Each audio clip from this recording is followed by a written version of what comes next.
Notre secours est dans le nom du Seigneur qui a fait le ciel et la terre. Au secours, je vais pas avoir le temps de commenter. Le chapitre est trop long. En même temps, il n'a pas besoin d'être commenté, tout le monde le connaît par cœur, c'est David contre Goliath. Juste une petite phrase pour dire que on a retrouvé des poteries avec marqué dessus le nom de Goliath dans une ville qui s'appelle Gath.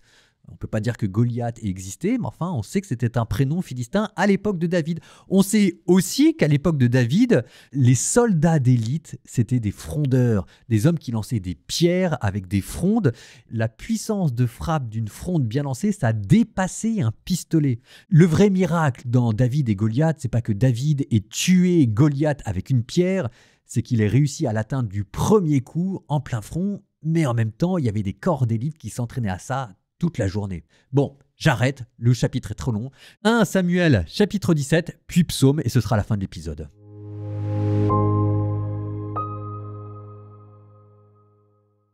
Les Philistins rassemblèrent leurs armées pour la guerre. Ils se rassemblèrent à Soko de Juda, et ils établirent leur camp entre Soko et Azekah, à Éphès d'Amim. Saül et les hommes d'Israël se rassemblèrent et établirent leur camp dans le val du Térébinthe, puis se rangèrent en ordre de bataille face aux Philistins. Les Philistins se tenaient sur la montagne d'un côté, Israël se tenait sur la montagne de l'autre côté, entre eux, il y avait la vallée. Alors, sortit des rangs philistins un champion qui s'appelait Goliath, originaire de Gath. Il mesurait 6 coudées et 1 empan. Il avait un casque de bronze sur la tête, il était revêtu d'une cuirasse à écailles. La cuirasse pesait 5000 cycles de bronze, il avait des jambières de bronze et un javelot de bronze entre les épaules. Le bois de sa lance était comme le rouleau d'un métier à tisser et sa pointe pesait 600 cycles de fer. Et devant lui marchait le porte-bouclier. Il s'arrêta et cria vers les lignes d'Israël. Il leur dit « À quoi bon sortir pour vous ranger en ordre de bataille ? Ne suis-je pas moi le Philistin, et vous les esclaves de Saül ? Choisissez-vous un homme, et qu'il descende vers moi. S'il est le plus fort en luttant avec moi et qu'il m'abatte, nous deviendrons vos esclaves.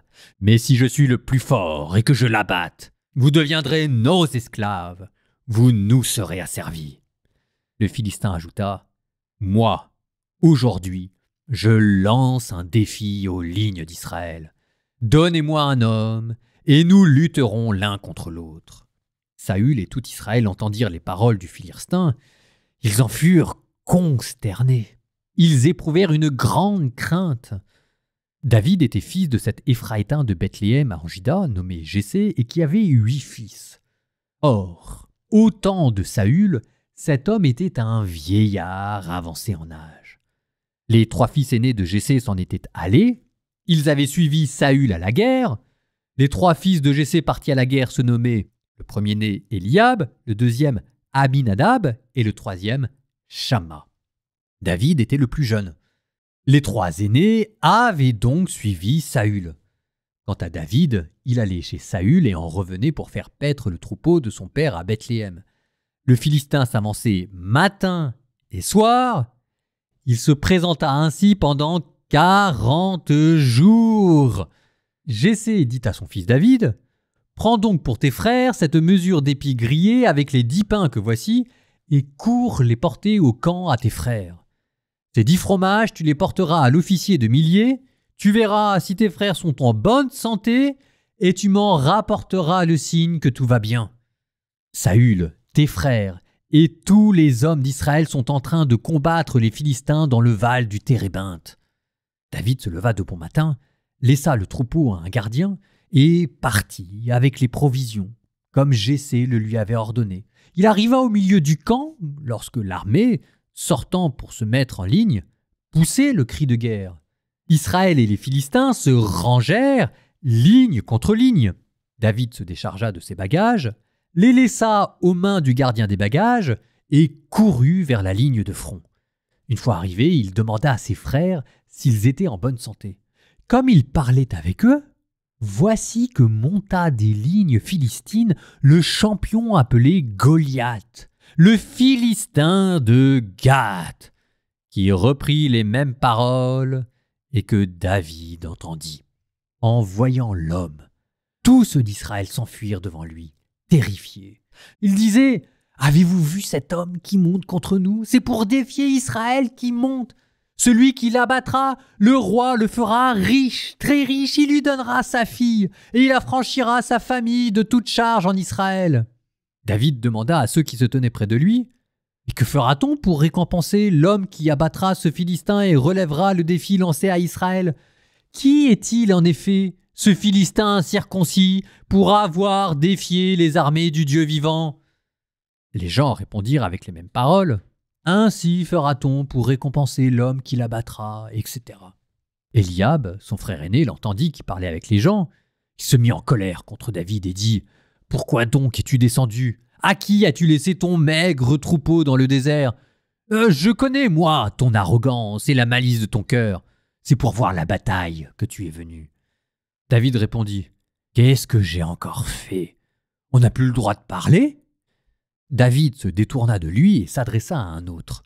Il répéta sa demande et les gens lui firent la même réponse qu'auparavant. Mais les paroles de David attirèrent l'attention et furent rapportées à Saül qui le fit venir. David dit à Saül « Que personne ne perde courage à cause de ce Philistin. Moi, ton serviteur, j'irai me battre avec lui. » Saül répondit à David « Tu ne peux pas marcher contre ce Philistin pour lutter avec lui.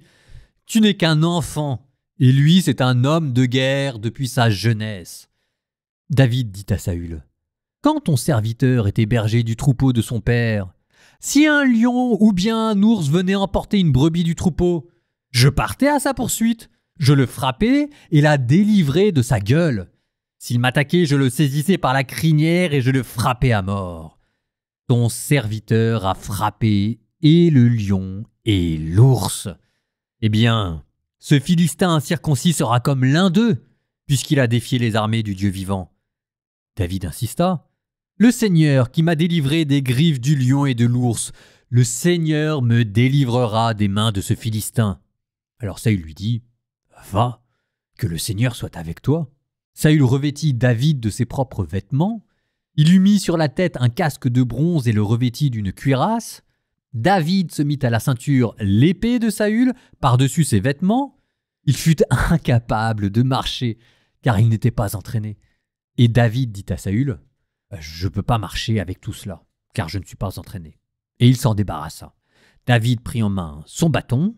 Il se choisit dans le torrent 5 cailloux bien lisses et les mit dans son sac de berger dans une poche.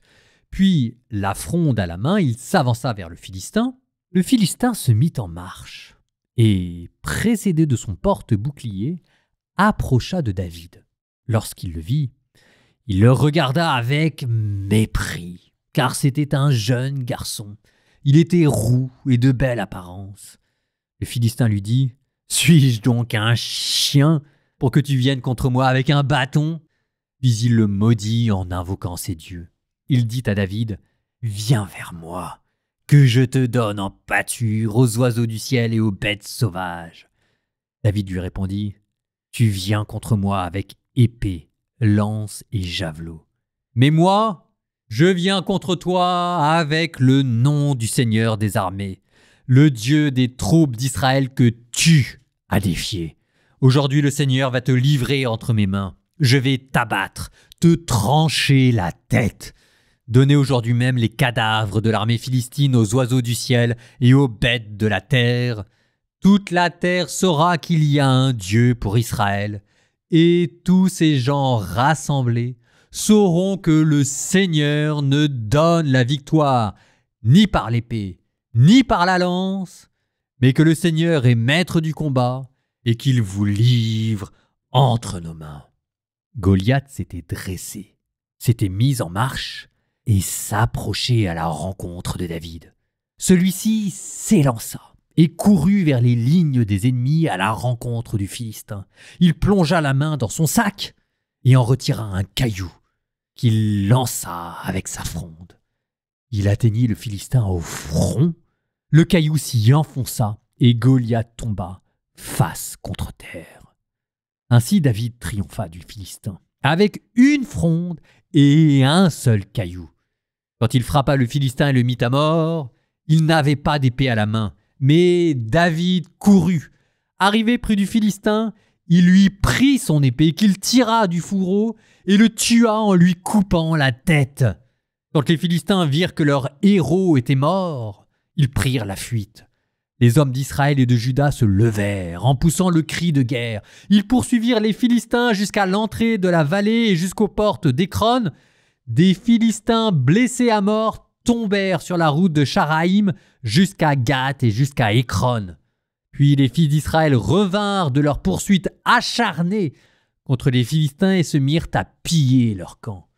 David saisit la tête du Philistin et l'apporta à Jérusalem.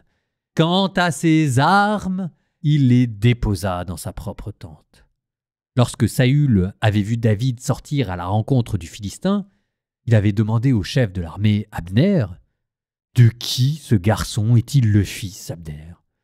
Et Abner lui avait répondu, « Par ta vie, ô roi, je ne le sais pas. » Le roi lui avait dit, « Informe-toi, de qui ce jeune homme est-il le fils ?» Quand David fut de retour, après avoir abattu le Philistin, Abner le retint et le fit venir devant Saül. David avait à la main la tête du Philistin. Saül lui demanda, « Mon garçon, de qui es-tu le fils ?»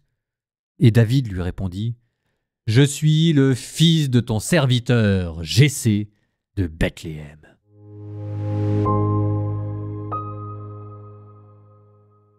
Psaume 70. En toi, Seigneur, j'ai mon refuge. Garde-moi d'être humilié pour toujours.